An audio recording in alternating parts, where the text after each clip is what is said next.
Mis padres vendieron mi casa y mi coche para conseguir $800,000 para que mi hermana invirtiera en acciones. Descubrí que falsificaron documentos para hacerlo legal. Los llevé a los tribunales y les hice pagar el precio más alto. Soy Michael, tengo 32 años y soy director de sucursal en una empresa tecnológica líder en Nueva York, con un ingreso anual de $500,000. Poseo un apartamento de lujo en el corazón de Manhattan. Conduzco un coche caro y tengo una carrera sólida con la que muchos sueñan. Desde fuera, todos piensan que estoy viviendo el sueño. Ven mi éxito, mi riqueza y mi libertad, pero no ven mi soledad. No tengo familia con quien celebrar mis logros, ni cenas cálidas ni llamadas cariñosas de seres queridos. Ya me he acostumbrado, porque corté lazos con todos hace 3 años. 3 años atrás, exactamente en este mismo día, descubrí que mi familia me había traicionado. Me usaron y rompieron mi confianza de formas que nunca imaginé. Confiaba en ellos, los amaba y creía que, pasara lo que pasara, siempre seríamos familia. Pero me equivoqué, y ese día tomé la decisión más importante de mi vida: alejarme y hacer que pagaran por lo que hicieron. Ese día fue un viernes. Pensaba que marcaría mi regreso a casa tras 6 meses fuera, pero en realidad fue el día en que lo perdí todo. Había aterrizado en Nueva York desde Canadá a las 7:00 p.m. 6 meses atrás, mi empresa se había expandido al mercado canadiense. Como la nueva sucursal aún no tenía director, me enviaron a preparar el terreno y asegurarme de que todo funcionara bien. El trabajo fue estresante, con incontables noches sin dormir, pero al menos sabía que tenía un hogar tranquilo al cual regresar. Me imaginaba entrando por la puerta familiar, quitándome el traje, sirviéndome una copa de vino y hundiéndome en mi sofá favorito, disfrutando por fin de un raro momento de paz tras medio año de trabajo duro. Salí del aeropuerto con mi maleta y tomé un taxi. En el camino, miraba por la ventana mientras las luces de la ciudad parpadeaban. Nueva York estaba igual de ajetreada que cuando me fui, pero dentro de mí sentía una incomodidad extraña. Algo no encajaba. 30 minutos después llegué a casa. Pero en el momento en que el taxi giró hacia mi calle, me congelé. Mi Porsche, mi coche preciado que siempre estacionaba frente a mi casa, no estaba. Fruncí el ceño, entrecerrando los ojos para asegurarme. Tal vez mi padre o Harper lo habían tomado, pensé. Después de pagar el taxi, tomé rápidamente mi maleta y me dirigí a la puerta principal. Las luces estaban encendidas, pero una sensación de inquietud me invadió el pecho. Metí la mano en el bolsillo del abrigo, saqué mis llaves e intenté abrir la cerradura. No giraba. Me detuve, miré más de cerca, lo intenté de nuevo. Nada. Habían cambiado la cerradura. Un escalofrío me recorrió la espalda. Manteniendo la compostura, golpeé la puerta con firmeza. Unos segundos después, oí pasos desde el interior. La puerta se abrió. Frente a mí, una mujer de unos 40 años, bien vestida, me miró con expresión confundida. ¿Puedo ayudarlo?, preguntó con calma. Fruncí el ceño. Perdón, esta es mi casa. ¿Quién es usted? Entrecerró los ojos. Luego soltó una pequeña risa como si hubiera dicho algo absurdo. Debe estar equivocado. Nosotros somos los nuevos dueños de esta casa. Me quedé allí paralizado. ¿Qué demonios estaba pasando? Di un paso atrás y miré alrededor. No, esta era mi casa. La dirección y la calle eran las mismas. Saqué el teléfono, abrí el mapa y verifiqué la ubicación. Era imposible estar equivocado. Mi corazón latía más fuerte. Si esta era mi casa, ¿por qué no podía entrar? ¿Por qué vivía una desconocida aquí? La miré fijamente. Esta vez, con voz firme. No estoy equivocado. Esta es mi casa. Soy el propietario legal y nunca la vendí. Guardó silencio unos segundos, luego suspiró como si estuviera lidiando con un loco. Espere aquí, dijo. Desapareció dentro de la casa unos 2 minutos. Cuando regresó, tenía un montón de documentos en la mano. Me entregó una hoja y dijo con voz medida. Esta es la escritura. Compré esta casa hace 5 meses. La venta fue completamente legal. Tomé el documento y lo leí rápidamente. Mi nombre ya no estaba allí. El dueño actual era ella. La transacción había sido finalizada. No necesitaba pensarlo 2 veces para saber quién había hecho esto. Mis manos se cerraron con fuerza sobre los papeles. Todo mi cuerpo se enfrió. Mis padres. Habían vendido mi casa sin mi consentimiento. No podía dejar esto así. Sin dudar, llamé a un taxi. Solo un pensamiento ocupaba mi mente. Tenía que enfrentarlos de inmediato. Justo ayer, mis padres me habían llamado. Sus voces estaban llenas de cariño. Me preguntaron cómo iba el trabajo en Canadá, si estaba bien y cuándo volvería de visita. Nunca mencionaron que habían vendido mi casa 5 meses atrás. La dulce voz de mi madre aún resonaba en mis oídos. Michael, asegúrate de cuidarte. ¿El trabajo es muy estresante? Ven a casa cuando tengas tiempo. Ahora esas palabras se sentían totalmente falsas. Me habían traicionado. 15 minutos después, estaba frente a la casa de mis padres. Respiré hondo, forzándome a mantener la calma, y toqué el timbre. La puerta se abrió. Mis padres aparecieron, con los ojos bien abiertos al verme. Michael, ¿por qué no nos dijiste que venías?, preguntó mi madre sorprendida. No respondí. Entré directamente y me dirigí al salón. Ellos cerraron rápidamente la puerta y me siguieron con expresiones confundidas. Me giré, con la mirada afilada como una navaja y la voz fría y cortante. Vendieron mi casa. El aire en la sala se volvió denso de inmediato. Mis padres se miraron entre sí. No lo negaron enseguida. Michael, cálmate, dijo finalmente mi padre, bajando la voz. No es lo que piensas. Mi madre asintió, dando un paso al frente, intentando tomar mi mano como si quisiera calmarme. Es cierto, hijo. Solo la tomamos prestada temporalmente. En unos meses te la devolvemos. Me aparté, evitando su contacto. ¿Prestada? ¿De qué demonios hablan? ¿Cómo pudieron vender mi casa sin decirme una palabra? Mi padre suspiró, desviando la mirada. Mi madre tartamudeaba, buscando las palabras. Los miré fijamente, con voz más helada que nunca. ¿Por qué? Sin respuesta inmediata, pude ver la culpa y la incomodidad en sus ojos. Finalmente, tras lo que pareció una eternidad, mi padre suspiró profundamente, bajó la cabeza y murmuró. Vendimos tu casa y tu coche para conseguir $800,000 para que Harper invirtiera en acciones. Silencio. La habitación entera pareció congelarse. Me quedé allí completamente atónito. Rugí de rabia. ¿Harper otra vez? Siempre ella. ¿Por qué? ¿Por qué toda mi vida me han quitado lo mío por ella? Mi voz retumbó en la sala, rompiendo el silencio falso que intentaban mantener. Ya había visto este patrón antes. Otra vez, mis cosas estaban siendo sacrificadas por la hija de oro. Mi padre hizo una mueca, levantando una mano como si quisiera calmarme. Michael, tienes que relajarte. Harper es tu hermana, es inteligente, tiene potencial. Como su hermano mayor, invertir en ella es lo correcto. Esta vez tendrá ganancias. Solté una risa amarga. ¿Cuántas veces ya? ¿Cuántas veces he invertido en ella? Mis ingresos, mis ahorros, ¿cuántas veces los han tomado prestados para que Harper se haga rica? ¿Y dónde están los resultados? Vacilaron. No tenían respuesta. Michael, esto no es culpa de Harper, saltó mi madre defendiéndola como siempre. Ella tampoco quería esto, solo tuvo mala suerte. Mala suerte. Apreté los puños, con la rabia ardiendo en el pecho. No, no esta vez. Los miré directamente a los ojos, con voz afilada. Tienen exactamente una semana. Si no me devuelven mi casa y mi coche, iré a la policía. Los llevaré a juicio. Y les juro, esta vez van a ir a la cárcel. Mi padre golpeó la mesa con la mano, el rostro rojo de furia. ¡Malagradecido! ¿Así hablas con tus padres? Lo miré sin pestañear. Perdón. Debes confundirme con alguien más. Ustedes solo tienen un hijo. Harper. Las palabras cortaron el aire como un cuchillo. Mis padres se congelaron. Sus rostros se pusieron pálidos. Sabían que hablaba en serio. Sabían que había perdido la paciencia. Me di la vuelta y me fui sin decir más. Al salir, cerré la puerta de golpe, dejando atrás a las 2 personas que una vez llamé familia. Esa noche me registré en un hotel.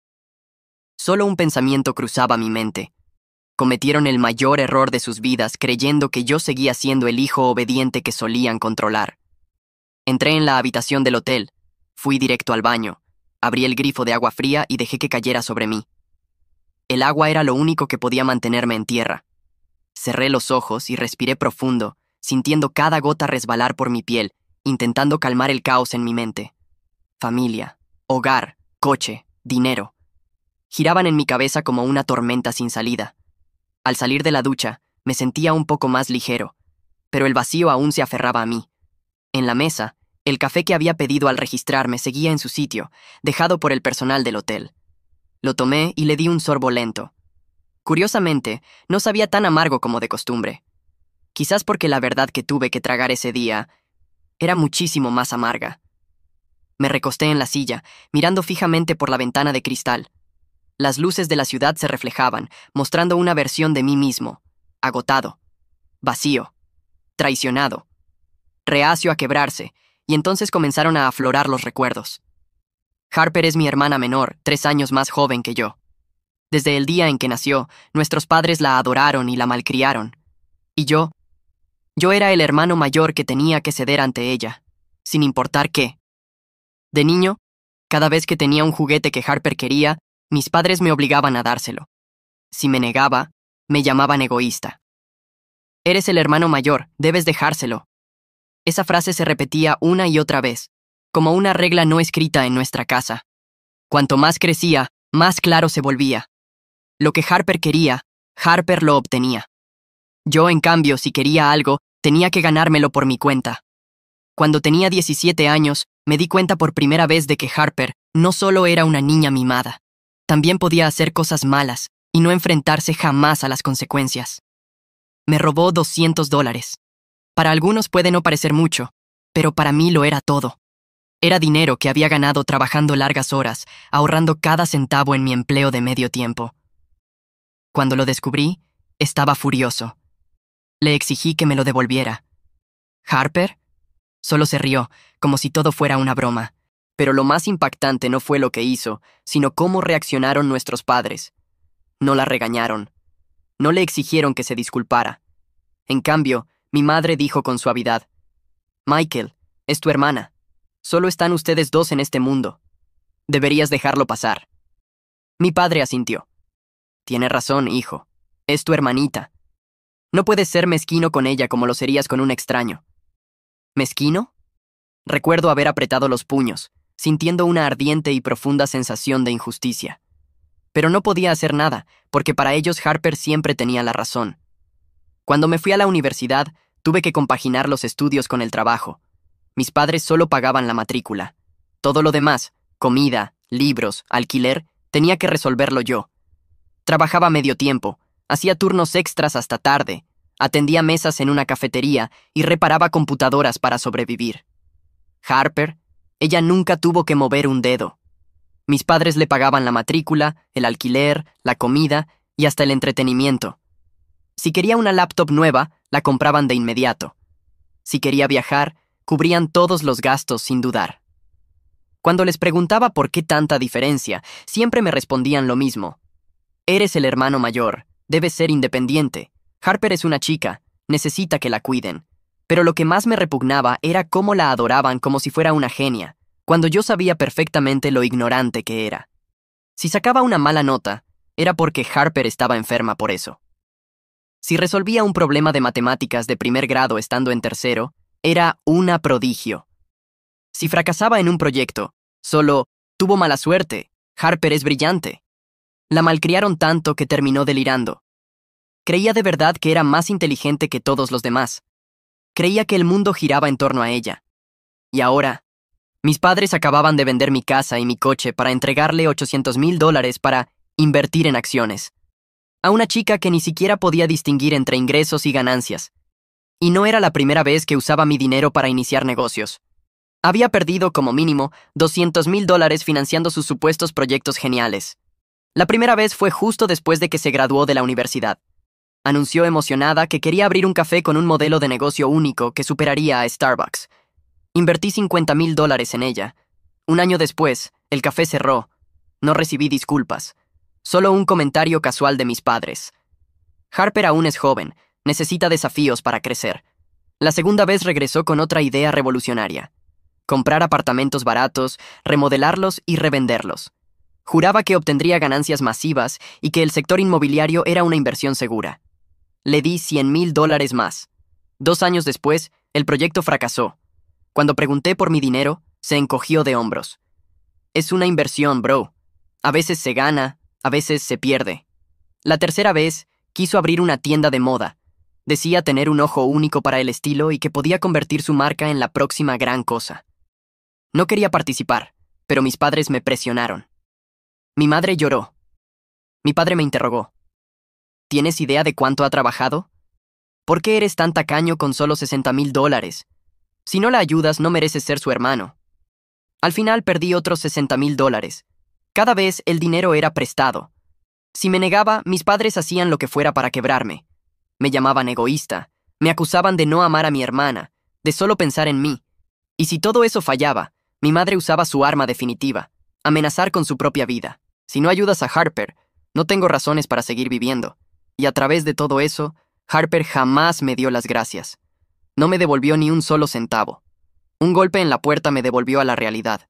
Dejé mi café a un lado, respiré hondo para calmarme y me levanté para abrir. Era David, mi abogado, y uno de mis amigos más cercanos. Lo había llamado aún estando en el taxi, sabiendo que necesitaba ayuda para desenredar este lío. David entró, se quitó el abrigo y se sentó. Sus ojos mostraban una mezcla de preocupación y curiosidad. ¿Estás bien?, preguntó, aunque seguramente ya sabía la respuesta. Me recosté, cerré los ojos brevemente y le conté todo. Desde mi asignación de trabajo de 6 meses en Canadá, hasta volver y descubrir que mis padres habían vendido mi casa y mi coche sin mi conocimiento. No lo puedo creer. Antes de irme a Canadá, no confiaba en nadie más, así que les pedí a mis padres que cuidaran mi casa, y ahora resulta que la vendieron hace 5 meses. Lo miré, esperando su reacción. No habló de inmediato. Me estudió con la mirada afilada de abogado, luego se recostó en su silla, cruzó los brazos y dijo: «Si vendieron tu casa, esto no es tan simple como parece». Fruncí el ceño. «¿Qué quieres decir?». David tamborileó los dedos contra la silla y habló despacio.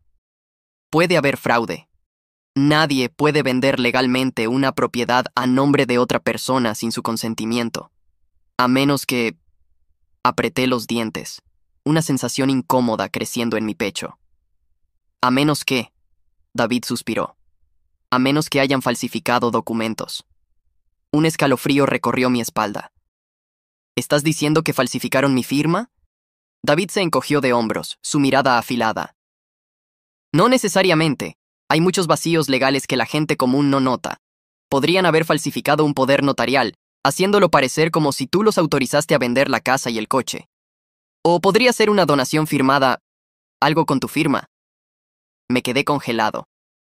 «¿Una escritura de donación?». David asintió. «Sí. Si firmaste algo en los últimos 6 meses sin leerlo bien, podrían haberte cambiado los documentos sin que te dieras cuenta». Entrecerré los ojos, tratando de recordar.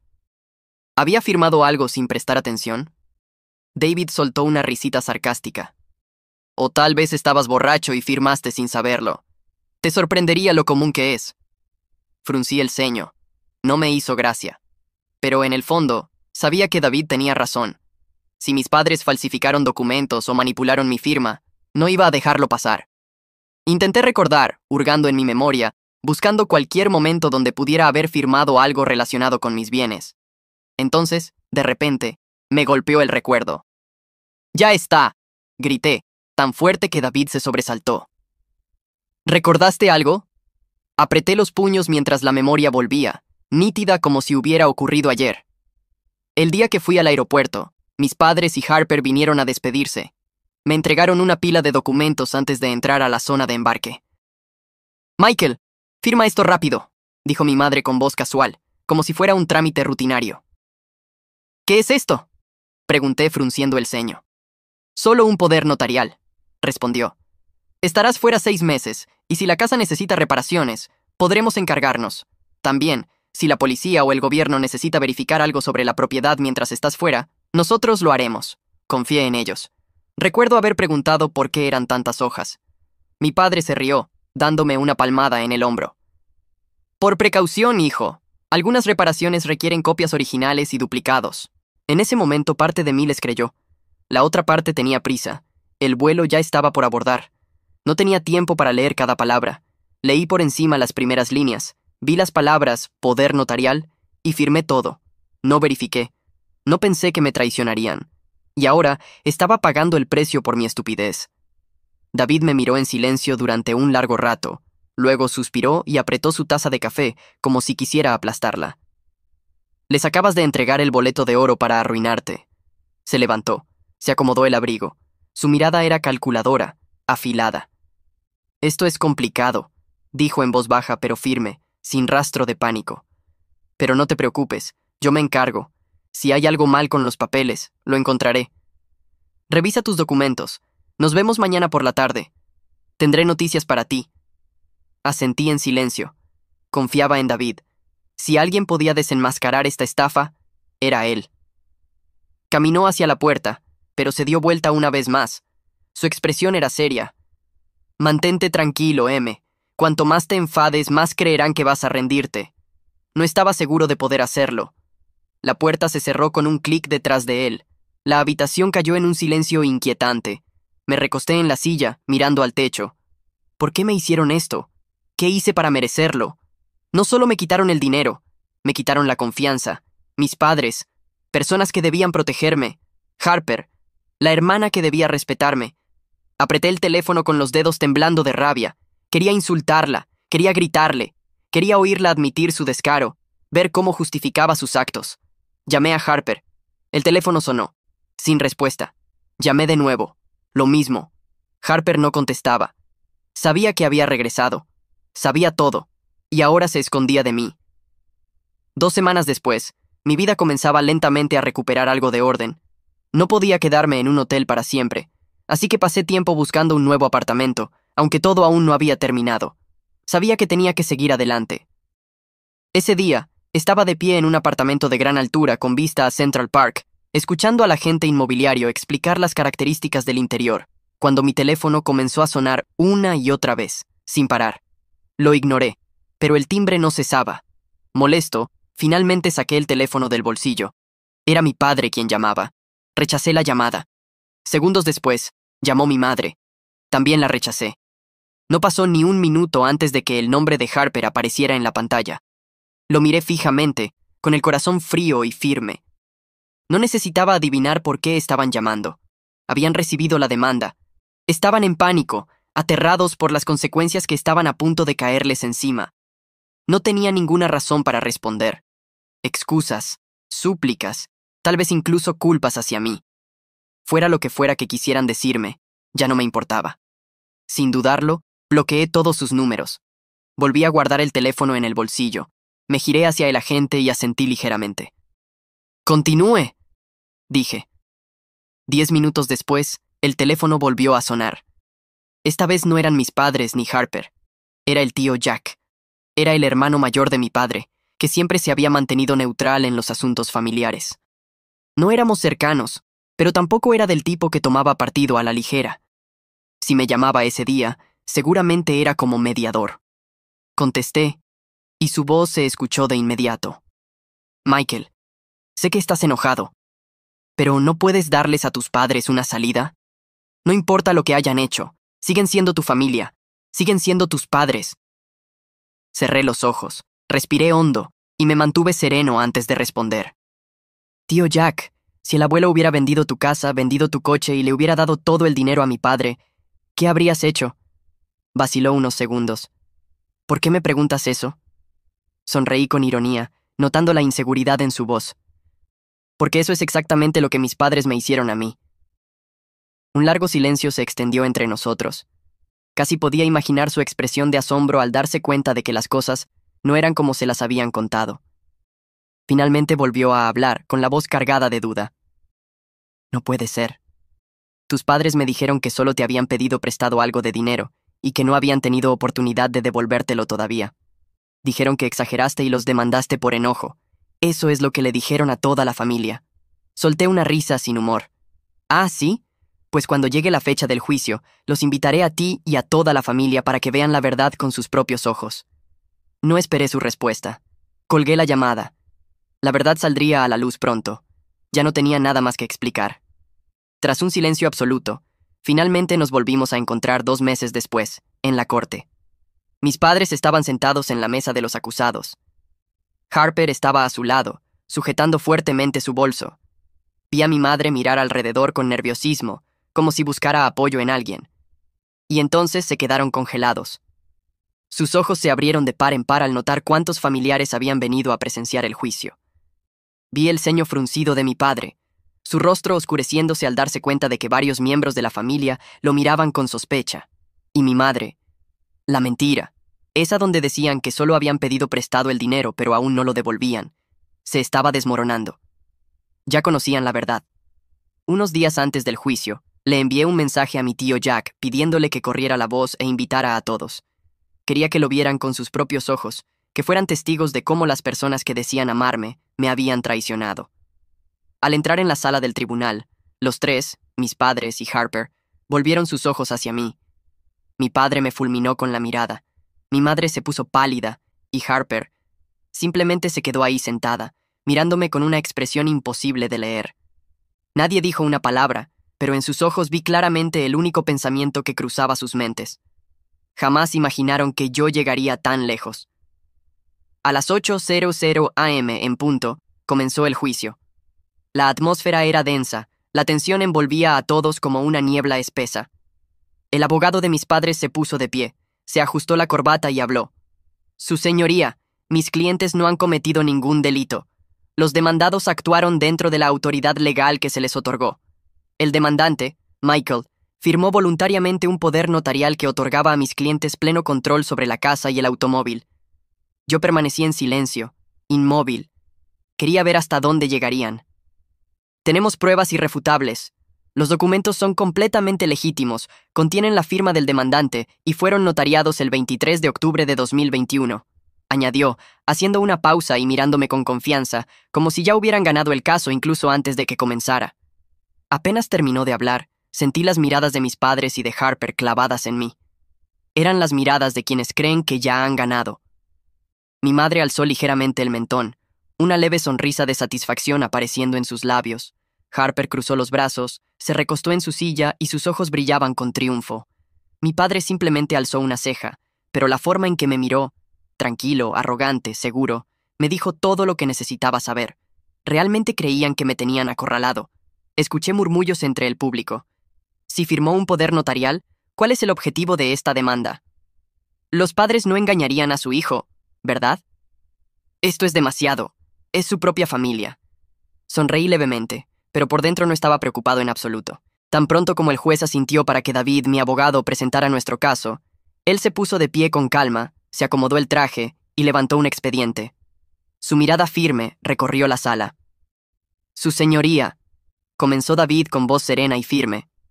El 23 de octubre de 2021, cuando los demandados afirman que mi cliente firmó un poder notarial, él no estaba en Estados Unidos. Estaba en Canadá, en una asignación empresarial de 6 meses. Hizo una pausa, dejando que el peso de sus palabras se asentara en la sala. Por lo tanto, el poder notarial es inválido. El notario incurrió en una conducta fraudulenta, lo cual constituye un delito penal. La sala estalló en murmullos.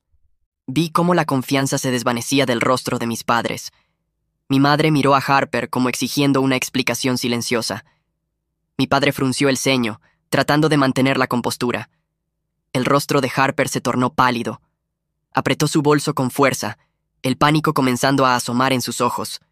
Y entonces se abrieron las puertas del tribunal. Entraron 2 oficiales escoltando a un hombre con traje gris, esposado. Era el notario. Por un breve instante, el tiempo pareció congelarse. David continuó, imperturbable. Su señoría, las autoridades lanzaron una investigación tras la presentación de la demanda de mi cliente. Confirmaron que este notario aceptó un soborno de $20,000 por parte de los padres de mi cliente para falsificar el poder notarial. Un murmullo recorrió la sala. Mi padre se puso pálido, como si quisiera decir algo, pero el juez levantó la mano pidiendo silencio. Volví a mirar a mis padres. Ya no había arrogancia en sus rostros, solo había sorpresa y miedo. El juez se dirigió al notario. ¿Tiene algo que decir? El hombre temblaba, luego suspiró y asintió. Sí, lo diré todo. Todos los ojos se posaron en él. Es cierto, acepté $20,000 de los padres del demandante para notariar los documentos mientras él estaba fuera del país. Pero no fui completamente imprudente. Tenía mis sospechas, así que llamé para verificar. Entonces, ¿por qué aún así firmó los papeles?, presionó el juez. Porque cuando llamé al número del demandante, él confirmó que estaba en Canadá. La sala cayó en un silencio atónito. Mis padres estaban paralizados. David se giró hacia mí, esperando mi reacción. Fruncí el ceño, pensando, y entonces lo recordé. Había recibido una llamada de una oficina notarial, pero en ese momento asumí que se trataba de documentos de la empresa, no de mi casa. Y les dije que estaba en Canadá. Para el notario, esa confirmación fue suficiente. Solté una risa amarga. Mis padres se habían aprovechado de este malentendido y lo convirtieron en el crimen perfecto. La tensión en la sala era palpable. Cuando el notario admitió su culpabilidad, se escuchó el chirrido de una silla al ser empujada bruscamente. «¡Maldito seas! Te pagué $20,000 y ahora te vuelves contra mí», rugió mi padre, el rostro rojo de ira. El juez golpeó con fuerza el mazo. «Orden en la sala. Si interrumpe otra vez, lo haré retirar». El silencio volvió. El juez se volvió hacia el abogado defensor. «¿Tiene algo que decir?». El hombre permaneció inmóvil un largo momento. Luego suspiró pesadamente y negó con la cabeza. Sabía que habían perdido. No había argumento ni justificación que pudiera salvar este desastre. 5 minutos después, el juez bajó la vista a los expedientes y pronunció con firmeza el veredicto. Mis padres fueron declarados culpables de fraude financiero y falsificación de documentos.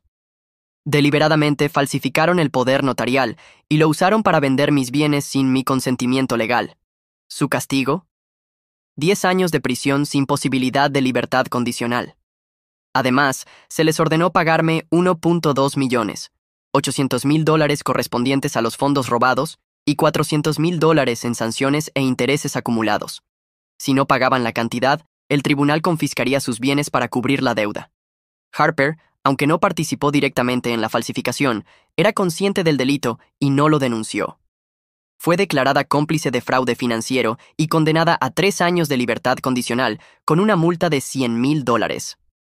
Si reincidía durante su periodo de prueba, sería enviada inmediatamente a prisión. El notario, que aceptó el soborno y falsificó los documentos, fue condenado a 15 años de prisión. Su licencia de notario fue revocada de forma permanente y recibió una multa de $250,000 por fraude notarial y soborno. Tras leer el veredicto, el juez dejó el mazo sobre la mesa y declaró que la sentencia entraría en vigor de inmediato. Los oficiales se acercaron, esposaron a mis padres y al notario, y se prepararon para escoltarlos fuera de la sala. Mis padres se quedaron inmóviles por el shock. El rostro de Harper se tornó blanco como el papel. El notario bajó la cabeza en señal de derrota. Cuando pasaron junto a mí, mi madre me miró con los ojos encendidos de odio. «¿Estás feliz ahora, idioto? Has destruido esta familia». Mi padre no dijo nada, pero la forma en que me miró, llena de resentimiento y amargura, me dijo que, para ellos, yo era el villano. No me inmuté. Sostuve la mirada de mi madre y respondí con voz serena y firme. «No. Ustedes y su preciosa hija dorada hicieron eso solos. Tuvieron una elección. Podrían haber vivido el resto de sus vidas cómodamente, envejeciendo con ambos hijos a su lado. Pero no eligieron eso.